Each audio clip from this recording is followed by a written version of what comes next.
My name's Sandeep. I'm one of the PGY3s at SLU's internal medicine department, internal medicine program.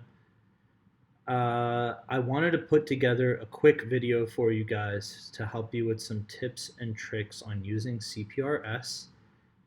You'll get a lot more done a lot more quickly if you know your way around CPRS at the VA, especially for those of you who have clinic there, and those of you who have a lot of floors and elective time at the VA, not only this year but in the future. Some of these tips and tricks I wish I'd learned a little earlier on would have helped me a lot, and being a little bit more efficient with a baseline, very clunky, and old EMR system, literally the oldest. I want to make this also a pretty quick video. Don't want to spend too much of your time, so we're going to move through this pretty quickly. Right off the bat, I wanted to talk to you guys about notifications. When you open up CPRS, hopefully you have all your login information. If not, please work on that as soon as possible. As soon as you log into CPRS, a box is going to pop up. Not this box. I'm not able to show you the box that actually pops up because it has some patient-specific information, some HPI that I don't want to distribute. When you see that box pop up, the bottom half is going to be a panel, and it's going to contain things for your attention. It's pretty much an inbox of notifications.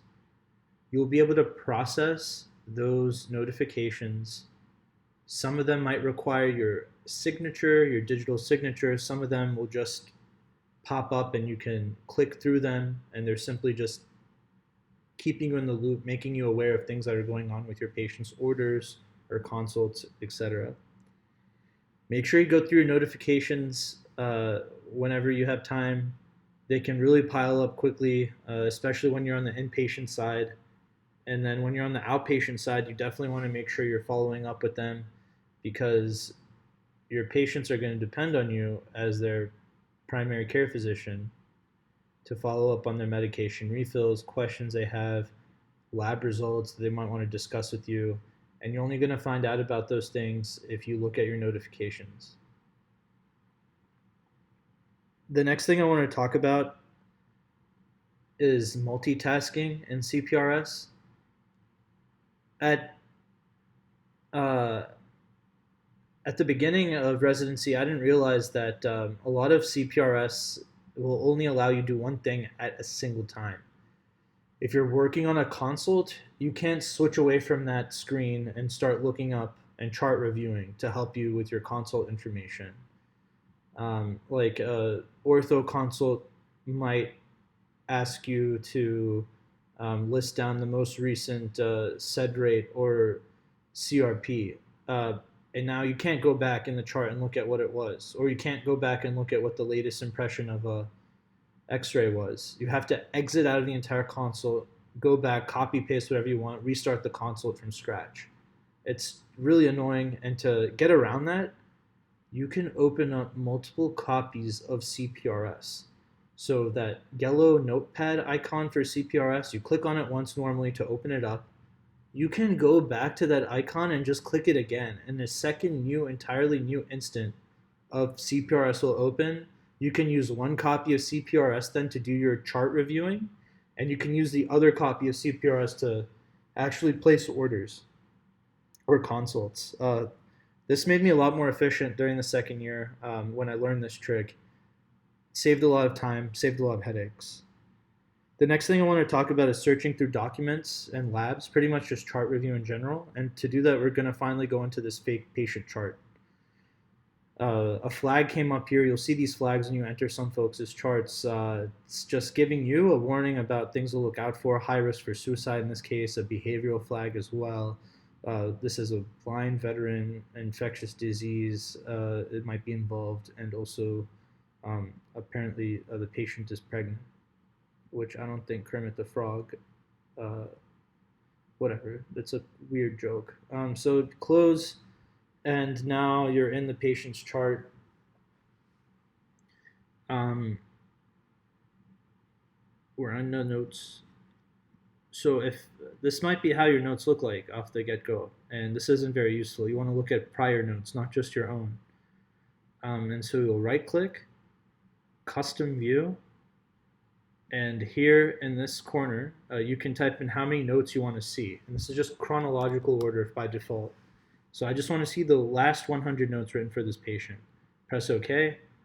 Now you'll notice there's this new tab here that's called All Signed Notes. This will be 100 of the last signed notes. And this only goes back to May 2020. If I had made the number higher, it would have gone further back.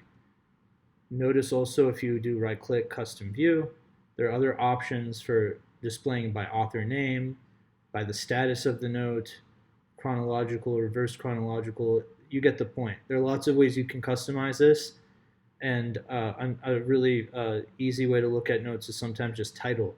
If you want to see like primary care notes, or let's say emergency department notes, you'll do title and then do emergency, enter, and now it's going to highlight. You'll see they're bolded, the emergency notes. So get familiar with the custom view bar. Once again, it will save you a lot of time, and you will see some critical information. Similarly to reviewing charts, you want to review labs really often at the hospital, inpatient and outpatient. By default, it brings you to the most recent results section. Not very useful, honestly, unless you're just doing morning chart review and want to see the latest stuff that came in from the morning or evening. And you'll have to just click through again and again and again to see what the past results were. It's hard to compare values this way. You don't get them all on one page at one time. You have to literally just click through. So the solution to that is the worksheet. It'll build you a table of whatever labs you want. I want, for example, to trend the patient's creatinine, or even more broadly, the basic metabolic panel. So I'll type in BNP.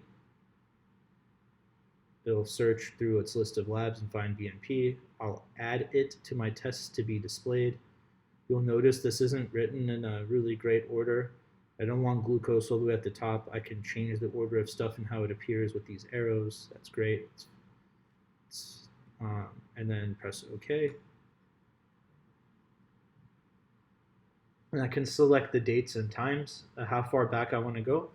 This is like 2 years back, 1 year back. You get the point.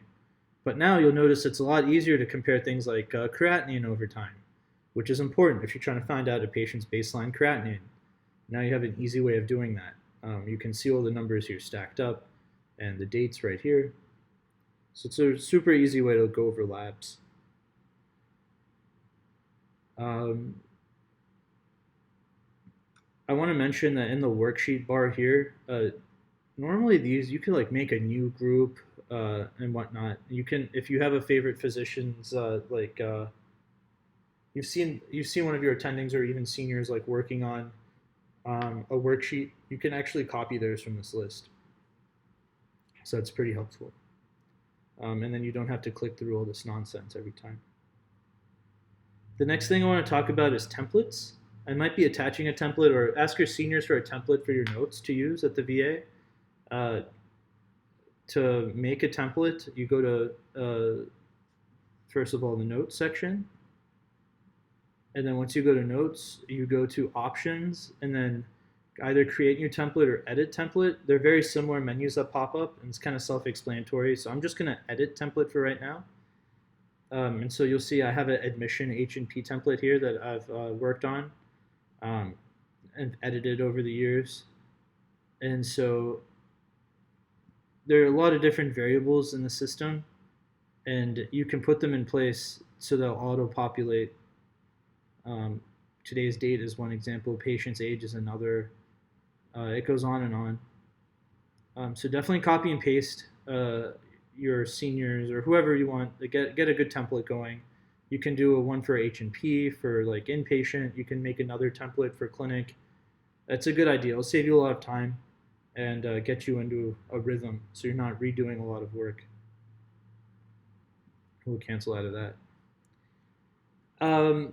Similar to like templates and note writing, you'll often find yourself at the VA wanting to jot quick notes down or even prepare for future clinic visits. Like, let's say you have continuity clinic at the VA on Mondays, like I do.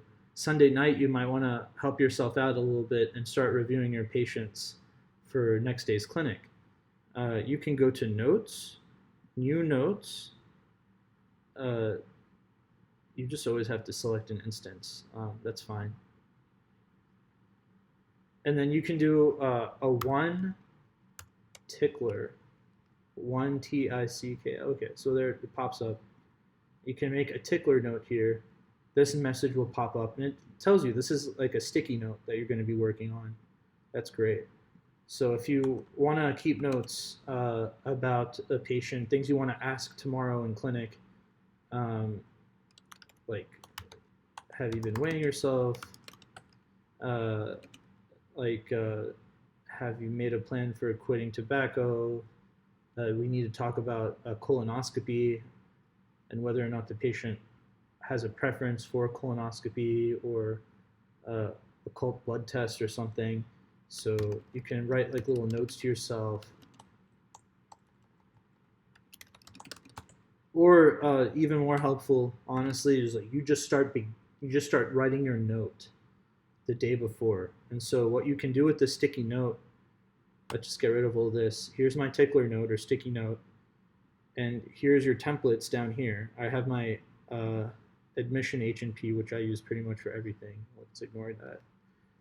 Boom. Here's my note for my clinic.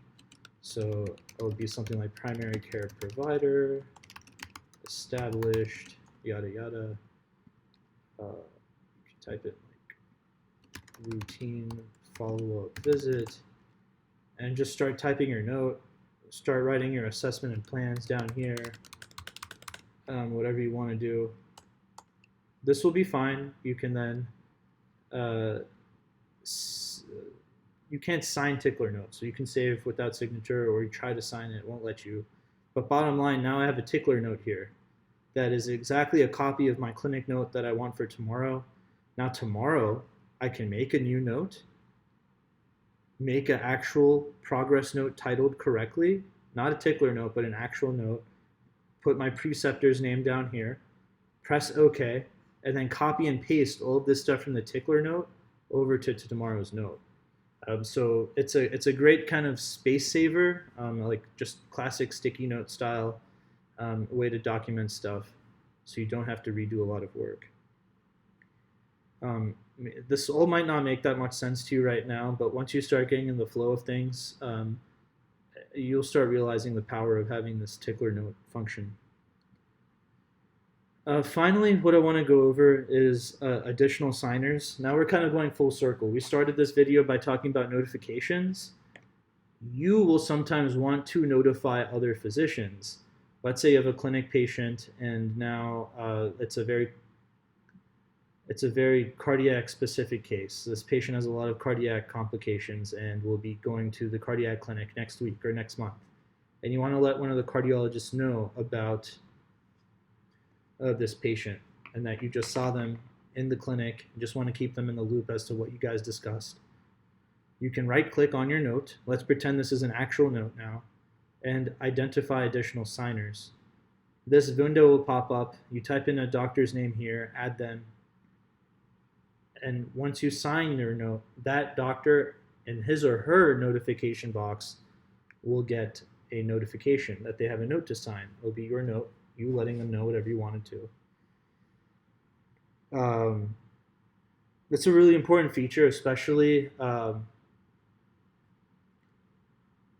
if you want to let other providers know that you discussed something specific, or let's say at the end of my clinic, I want Dr. Martielli, for example, one of the psychologists, to call my patient and discuss some mood disorders or something that were going on with the patient at home. But we didn't have time to discuss it today. The patient said they would like to talk to Dr. Martielli, but they didn't have time.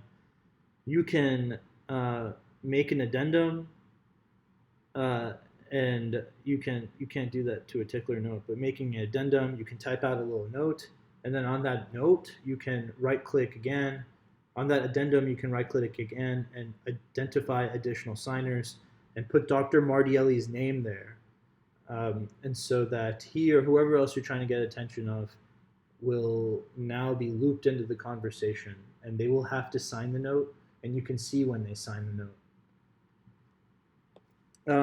All right. Well, those are some of the things I wanted to go over. The video is a little bit longer than I wanted it to be, but there was a lot to go over.